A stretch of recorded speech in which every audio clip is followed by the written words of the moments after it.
Welcome to the Bookworm Duo, where we explore a variety of books. And today we're taking a deep dive into Tana French's The Hunter. Ooh. It's a captivating mystery Yes. set in the Irish countryside. Mm-hmm. We'll be experiencing the events of the book as they unfold. Like we're right there turning the pages with you. I love that. So what's immediately interesting about this book is the main character, Cal Hooper. Okay?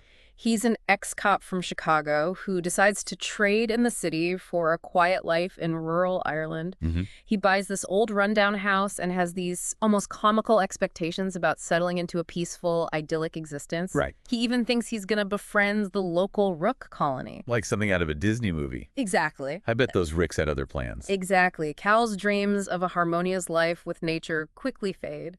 The rooks, as you might imagine, aren't exactly the friendly companions he envisioned. Right. They become this interesting recurring element in the story, adding a touch of the unexpected. Okay, so we have Cal trying to find his footing in this new environment. Yes. Who else enters the picture? Well, Cal ends up forming a bond with a troubled teenager named Trey Reddy. Okay. He becomes a mentor to her, teaching her carpentry and offering her guidance. Trey's life has been tough, and she puts up a tough exterior, but you can see she's fiercely loyal Yeah. and cares deeply for the people close to her, especially her dog Banjo. It sounds like she's found a sense of stability with Cal. Yes. Is there anyone else who plays a significant role in her life? Yes, Lena Dunn. She's Cal's girlfriend and also becomes a source of support for Trey.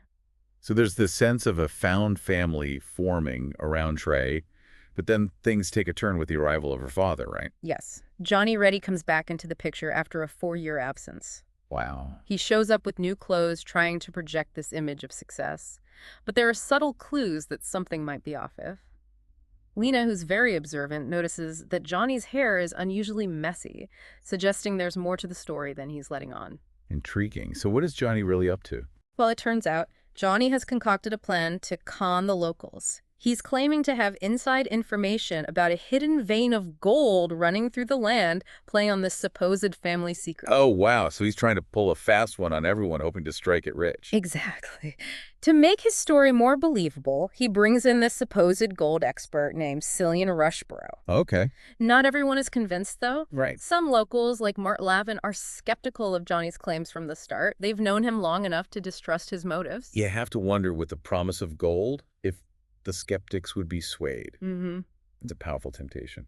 You're absolutely right. The turning point comes during a night at the pub Rushborough, with Johnny orchestrating things behind the scenes, discovers a gold nugget in the river. Mm-hmm. This staged discovery has a huge impact on the locals, even the ones who were initially doubtful. It plays on their anxieties about the drought and their financial struggles. Suddenly, the dream of striking it rich feels very real. Talk about a well-played con. Where does Trey fit into all of this? Johnny starts to draw Trey into his scheme, much to Cal's dismay. Cal sees right through Johnny and worries about Trey being manipulated. Right. He tries to warn Johnny off, but Johnny brushes off his concerns. Meanwhile, Trey starts going out late at night, venturing onto the mountain with her dog, Banjo. Is this connected to the supposed gold discovery? Yes, Why is she going up there? it is. And this is where things start to get really interesting. Remember, Trey is smart and observant. Yeah. She's noticed Rushborough acting suspiciously and decides to investigate. She ends up filming him planting more fake gold, catching him red-handed. Wow, that's bold. She catches him in the act. What happens next? She confronts Rushborough and Johnny with the video evidence. Johnny is completely caught off guard, but Rushborough, always the opportunist, sees a way to turn this to his advantage. How can he possibly turn this around? He's been exposed. Rushborough realizes that Trey's video gives him leverage over Johnny. He proposes a new plan, a much larger and more elaborate scheme to defraud the locals. Oh, wow. And he wants Trey's help to pull it off. He wants to bring Trey further into this mess. He does. He appeals to Trey's resentment towards some of the locals and promises her a cut of the profits. Trey's conflicted, but she eventually agrees. It's important to remember, though, that Trey's motivations are complex. It's not just about the money. Right. Her loyalty and her past experiences play a big role in her decision. So now Trey is caught in this web of deceit, and the stakes are getting higher. Right. This feels like a recipe for disaster. What happens next? Things take a turn for the worse when Trey's dog Banjo gets injured. It's unclear how it happened, but it highlights Trey's vulnerability. This incident also seems to be a catalyst for her. What do you mean? Did she start to reconsider her involvement with Rushborough? Yes, despite her tough exterior, the injury to her dog deeply affects Trey. She decides to confide in Lena, revealing Rushborough's plan. Lena, sensing the danger, tries to get more information. So Lena becomes an active player in this whole situation. How does she go about getting more information? She seeks out Mrs. Duggan, an older woman who's lived in the townland for years and seems to know everyone's secrets.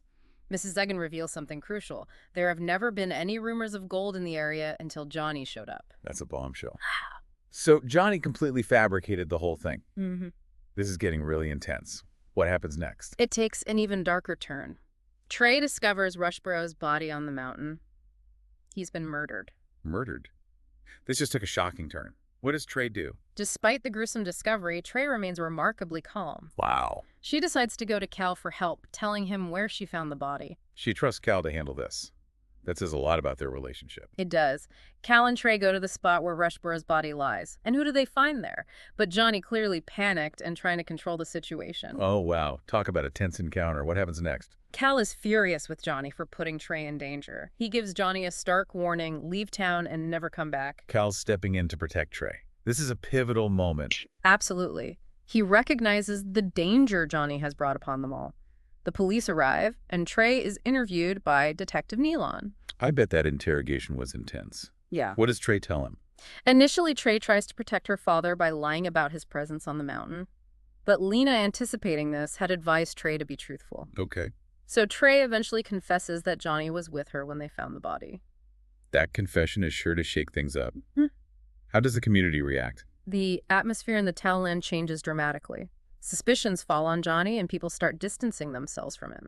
Cal, because of his connection with Trey, also faces growing tension with the locals. So the murder investigation is creating all sorts of ripples. This is just the first half of the book, and already there's so much intrigue.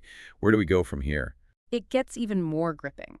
We have a web of secrets, a murder mystery, and a whole lot of tension brewing. As the investigation unfolds, Lena becomes increasingly concerned about Trey. You can see she's torn between her loyalty to Cal and her concern for Trey's well-being, so she makes a rather bold decision. She goes to see Sheila, Johnny's wife, and Trey's mother. That's an interesting move. Considering the history between them, I wouldn't expect them to be on friendly terms. What prompts Lena to reach out to Sheila? It's a complex situation. Lena recognizes that Sheila is caught in the middle of all this. She's trying to hold her family together while Johnny creates chaos. Lena sees Sheila's struggles and wants to understand her perspective. So does Sheila open up to Lena? She does, but in a way that reveals a hidden strength. Sheila confides in Lena that she's been secretly planning to escape from Johnny. She's been saving money and is ready to leave with her children to start a new life free from his destructive influence. Wow, Sheila's resilience is remarkable. She's been putting on a brave face while secretly plotting her exit. What about Trey? Does Sheila plan to take her too? That's the key question, isn't it? And Sheila extends that offer to Trey, giving her a chance to escape this toxic environment and build a new life. This presents a pivotal moment for Trey. She has a real choice to make: stay with her father or embrace a fresh start with Sheila and Lena. It's a decision that could shape her entire future. But before we delve into Trey's choice, let's shift back to Johnny. The truth about the gold scheme is bound to come out eventually. How do the locals react when they realize they've been conned? You're right, the truth can't stay hidden forever, and when it does surface, the reaction is explosive. The men of Ardnealty, led by Mart Lavin, confront Johnny, demanding answers and accountability. They feel betrayed and furious. This sounds like a tense showdown. How does Johnny handle the confrontation? Johnny, cornered and desperate, tries to deflect blame and weasel his way out of the situation. But the men aren't buying his excuses anymore. They've seen through his charm. As tensions escalate, a fire breaks out on the mountain. A fire? Yeah. Wow, this is getting even more intense. What causes the fire? Is it somehow connected to the confrontation? The exact cause of the fire is unclear, but it adds to the chaos and sense of urgency. Against this backdrop of flames, the men dig a grave for Johnny. They're going to bury him alive? Yeah. This is shocking. What are they thinking? It's a symbolic act, a visceral expression of their anger and desire for retribution. It's as if they want to erase him from their community. In the midst of this chaotic scene, Cal and Trey manage to escape. Sheila, true to her, leaves with her children. This is a whirlwind of events. So many things happening at once. What about Trey?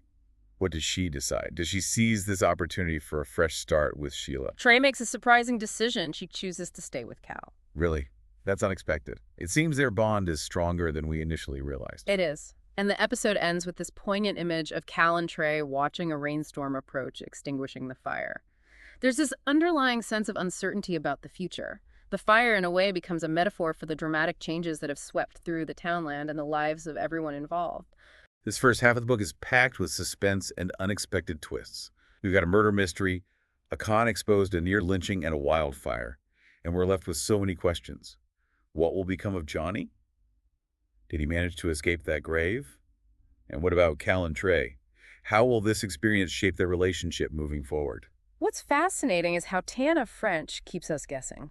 She doesn't shy away from exploring the complexities of human relationships and the lasting impact of trauma. The story delves into themes of loyalty betrayal and the search for belonging in a world that often feels unpredictable and dangerous. The fire might be out, but there are still so many burning questions. What happens to Johnny? Did he really meet his end in that makeshift grave? That question looms large over the second half of the book. As the community tries to piece together the events of that chaotic night, Detective Nealon arrives to investigate Rushborough's murder. He's not convinced by the initial explanations and starts digging deeper, suspecting there's more to the story than meets the eye. I can imagine Detective Nealon is a force to be reckoned with. What direction does his investigation take? Nealon is sharp. He quickly realizes that Rushborough wasn't who he claimed to be. He starts unraveling the truth about the fake gold scheme, and that's just the tip of the iceberg. His investigation unearths secrets that run much deeper, revealing a network of deceit that extends beyond the townland. So the murder investigation becomes a catalyst for uncovering hidden truths that have been simmering beneath the surface. What about Trey? How does she cope with the aftermath of her confession? Trey finds herself in a difficult position. Remember, she initially lied to the police to protect her father. Now the truth is out, and Detective Nealon isn't letting her off the hook easily. He sees through her attempts to downplay her involvement and suspects she might be hiding something. Trey's caught in a web of her own making. How does Cal support her through this? Cal stands by Trey even though he's angry with Johnny for putting her in such a precarious situation. He understands the loyalty she feels towards her father, even if it's misguided. He encourages her to be truthful, knowing that honesty is the only way to navigate this mess. It's interesting how the focus shifts from the immediate chaos of the fire to the slow burn of the investigation. Each revelation chips away at the facade of this seemingly idyllic townland. What other secrets does Detective Nealon uncover? Nealon discovers that Rushborough had a shady past involved in activities far more sinister than the gold con. His death, it turns out, is connected to a much larger criminal network, something that has been operating in the shadows for a long time. The layers of this mystery keep unfolding. It's like peeling back an onion, each layer revealing something unexpected.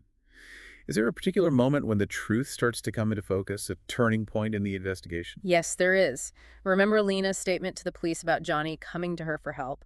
Nealon pieces together this information with other details he's gathered and realizes that Trey's initial story about the men on the mountain was a lie. Wow, so Right. Trey's lie has serious consequences. How does this impact the investigation? It's a major turning point. Nealon confronts Trey with this new information and she finally cracks. She admits that she lied to protect her father, but insists that he didn't kill Rushborough. So she's finally being honest. But is it enough to clear her father's name? That's the question that hangs over the rest of the investigation. Nealon has to determine whether Trey is telling the truth this time or if she's still covering for Johnny. His suspicions grow that Johnny might be entangled in something far more dangerous than they initially realized. This is incredibly suspenseful. Yeah. The stakes keep getting higher. What's the resolution? Does Nealon catch the killer? What happens to Johnny? And most importantly, what about Cal and Trey? The resolution is both satisfying and thought-provoking. Through careful investigation and a bit of luck, Nealon unravels the truth behind Rushborough's death. The killer's identity is revealed, and it's not who might expect. As for Johnny, well, let's just say that his actions catch up with him. The book ends with a focus on Cal and Trey, their bond solidified by the shared ordeal. They've faced their demons both literally and figuratively and are ready to embrace a new chapter in their lives. It sounds like a fitting ending to this intricate and captivating story. What are your final thoughts on The Hunter? The Hunter is more than just a thrilling mystery. It's a nuanced exploration of human nature, the complexities of family ties, and the lasting impact of trauma. Tana French masterfully weaves together suspense, psychological depth, and evocative imagery of the Irish countryside. The story stays with you long after you've turned the final page, prompting you to question your own perceptions of truth, loyalty, and the choices we make when faced with difficult circumstances. This has been an incredible deep dive into The Hunter-Renner. We've followed the twists and turns of the plot, explored the motivations of the characters, and uncovered the hidden secrets that lie beneath the surface of this seemingly tranquil community. If you're looking for a gripping mystery that delves into the depths of human nature, I highly recommend giving The Hunter a read. I agree. It's a book that challenges your assumptions and leaves you pondering the complexities of good and evil, justice and redemption. Thanks for joining us. Subscribe for more bookish adventures and hit that like button if you enjoyed the ride. Don't forget to share the knowledge, spread the word.